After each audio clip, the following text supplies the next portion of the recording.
Mwanaisha, pumzika kwa amani, haki yako itapatikana. Usiku wa siku ya Jumapili, kijana Karimu alikuwa yupo kijijini kwao, nyumbani kwao, yupo na wazazi wake na walikuwa wanapiga stori. Na baada ya muda Karimu aliwaaga wazazi wake kwa ajili ya kwenda kulala. Alihitaji kulala mapema kwa ajili ya siku inayofuata kuamka asubuhi sana kwa ajili ya kujiandaa na safari yake ya kurudi jijini Dar es Salaam, ambapo huko ndio alikuwa anaishi. Alienda nyumbani kwao siku mbili nyuma kwa ajili ya kumuona baba yake ambaye alikuwa anaumwa. Asubuhi kulikucha na Salimu aliweza kuamka na kujiandaa chapu, na baada ya hapo akaenda mlangoni kwa wazazi wake kuwaaga. Wazazi wake walitoka chumbani kwao na kuagana na kijana wao, na baada ya hapo Karimu akaondoka zake.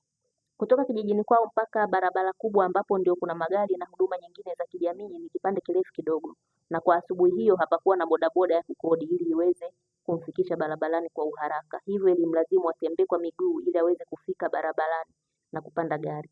Njiani kulikuwa hakuna nyumba za watu, kulikuwa na mapori tu. Akiwa yupo katikati ya pori anaendelea kutembea kwa haraka, kwa mbali kidogo alisikia sauti ya msichana akiwa analia na kuomba msaada. Karimu hakutilia maanani sauti ile na akaendelea na safari yake. Alifika barabara kubwa na kupanda gari na safari ikaanza kuelekea anapoenda.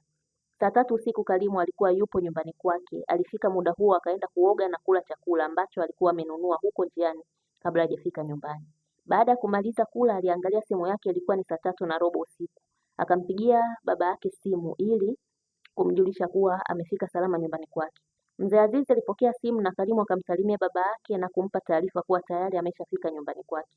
Mzee Azizi akasema sawa na kumwambia Karimu kuwa kijijini wana msiba. Karimu akauliza ni msiba wa nani? Mzee Azizi akamwambia kijana wake kuwa Mwanaisha mtoto wa mzee Miraji amefariki. Karimu alishtuka sana, maana anamfahamu huyo binti vizuri sana. Akauliza alikuwa anaumwa?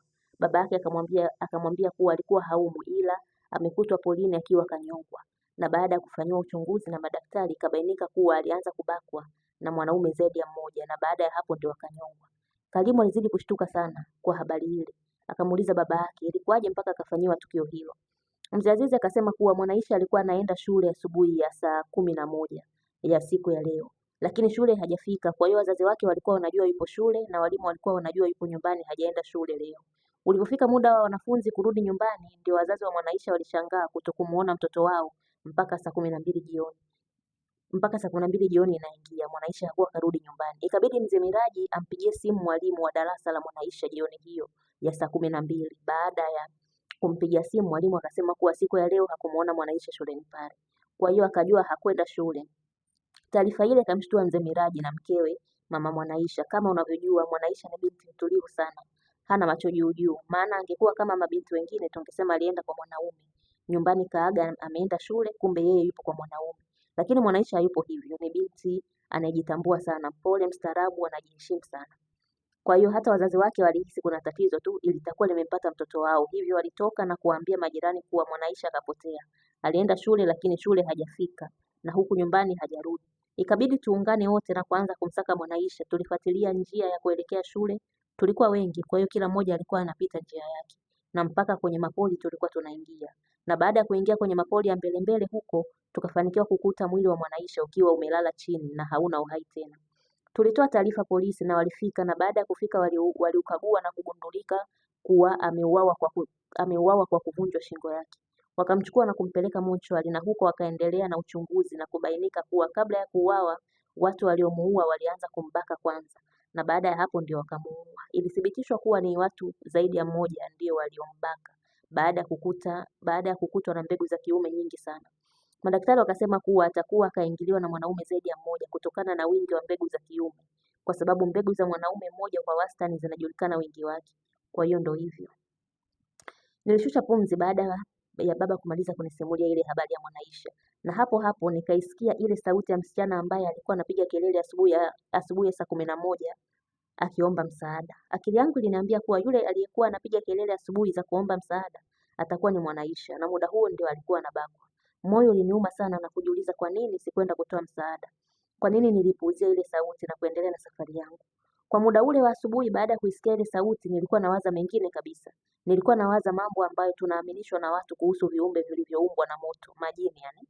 Na mara nyingi wakiwa wana shida zao kwa binadamu huaga wanafanya kama vile kuomba msaada kama binadamu wa kawaida. Wanajua binadamu wana huruma sana, hivyo lazima asogee kutoa msaada. Lakini kumbe sio kweli, ni njia za kukuingiza kwenye mtego wao na wakufanye kile wanachotaka kukufanyia. Sasa kumbe asubuhi ile walikuwa sio majini, bali alikuwa ni Mwanaisha. Alikuwa anahitaji msaada baada ya kuvamiwa na watu wasiokuwa na utu. Kusema kweli nimeumia sana baada ya kujua ukweli huu. Nilitamani muda urudi nyuma mpaka muda ule nilivyozisikia zile kelele na niende kutoa msaada, lakini haiwezekani tena. Muda hauwezi kamwe kurudi nyuma na kubadilisha kilichotokea. Nilibaki kujilaumu tu. Nililala, lakini kusema ukweli nilikosa usingizi. Sauti ya Mwanaisha akiwa anaomba msaada ilikuwa inajirudia kichwani kwangu na kujikuta roho inaniuma sana na kujilaumu kwa nini sikuchukua maamuzi ya kwenda kutoa msaada kwa Mwanaisha mpaka Mwanaisha anabakwa na kuuliwa kikatili namna hiyo. Saa 9 usiku niliamka na kujiandaa. Nilichukua nguo chache kwenye begi langu na kutoka zangu. Nilienda stendi ya mabasi, sikukuta gari inayotoka kuelekea kijijini kwetu kwa muda ule. Na mimi nilikuwa nahitaji kufika kijijini kwetu kwa ajili ya kushiriki mazishi ya Mwanaisha. Nilitulia pale huku naomba Mungu kimoyomoyo kuwa nifanikiwe kupata usafiri ambao utaweza kunifikisha nyumbani kwetu. Nikiwa nimeganda pale, alikuja kaka mmoja ambaye ni dalali wa magari ya mkoani na kuniuliza naelekea kijiji gani. Nikamwambia kijiji ninachoelekea. Akanambia kuna rafiki yake huaga anapeleka sana mizigo kwenye hicho kijiji chetu. Akasema ngoja ampigie simu amuulize kama atakuwa anaenda siku ya leo, ili kama atakuwa anaenda basi aweze kuniunganisha naye. Mimi nikasema sawa. Alimpigia simu na kumweka loudspeaker nikiwa nawasikia wanavyoongea. Basi naomba Mungu. Alimpigia na kumweka loudspeaker nikawa nawasikia wanavyoongea. Basi nikawa naomba Mungu ili aweze kusema kuwa anajiandaa kuelekea huko kijijini kupeleka mizigo. Baada ya kusalimiana akamuuliza hilo swali. Na yule kaka upande wa pili akasema kuwa ndio anajiandaa kuelekea huko kijijini kupeleka mizigo. Nilishusha pumzi baada ya kusikia jibu hilo na kuona mwanga ndani yangu. Nilimshukuru Mungu na kujisemea mwenyewe moyoni na kuja kukuzika Mwanaisha. Yule dalali wa magari akamwambia rafiki yake kuhusu mimi na rafiki yake akasema sawa. Yule kaka akanipatia namba za huyo rafiki yake na kutaka nimpatie pesa ya shukrani kwa kunisaidia. Mimi nikachukua zile namba za simu na kumpatia pesa yule dalali. Nikampigia simu yule rafiki yake muda huo huo akapokea na kunielekeza mahali pa kukutana. Nikatoka kuelekea huko. Tulifanikiwa kukutana na alikuwa tayari kashapakia mizigo yake. Walikuwa wawili kwenye gari na mimi nikawa watatu.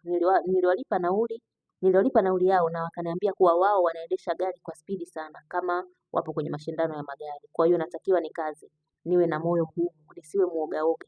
Nikamwambia haina shida, mimi nipo vizuri. Basi safari ikaanza. Muda huo ulikuwa ishafika saa 10 alfajiri. Saa 10 alasiri niliwasili kijijini kwetu. Na baada ya kufika nilienda moja kwa moja mpaka nyumba ya msiba, nyumbani kwao Mwanaisha. Nilikuta watu wakiwa wanalia sana. Baba alishangaa sana alivyoniona maana nilienda bila kutoa taarifa kama naenda. Akaniuliza mbona nimewahi kufika. Nikamwambia kuwa sijapanda gari za abiria bali nimepanda za mizigo. Akasema sawa baba na kuniambia kuwa zile gari za mizigo huaga zinakimbia sana. Nikamwambia baba ni kweli maana gari imekimbizwa mpaka basi. Nilimuuliza baba nini kinachoendelea hapo msibani. Baba akaniambia kuwa polisi wamemaliza uchunguzi wao muda si mrefu hivyo wametoa ruhusa ya kuchukua mwili na kuna baadhi ya watu tayari washaenda kufuata mwili mochwari. Kwa hiyo wao wanasubiri mwili ufike ufanyiwe taratibu za kuuandaa na waende kuzika. Nilisema sawa. Kidogo nilifurahi baada ya kujua nimewahi kuzika. Nikaanza kumuuliza baba kama wauaji wamejulikana. Baba akasema kuwa bado hawajajulikana mpaka muda huo. Nikawa nasikiliza na stori za watu wengine pale msibani, lakini stori zao zilikuwa za kawaida tu na wala sio kuzungumzia kuhusu nani aliyehusika na mauaji ya Mwanaisha. Mwili wa Mwanaisha ulifika. Nilikuwa najisikia vibaya sana kumuona Mwanaisha akiwa kabebwa anaingizwa ndani.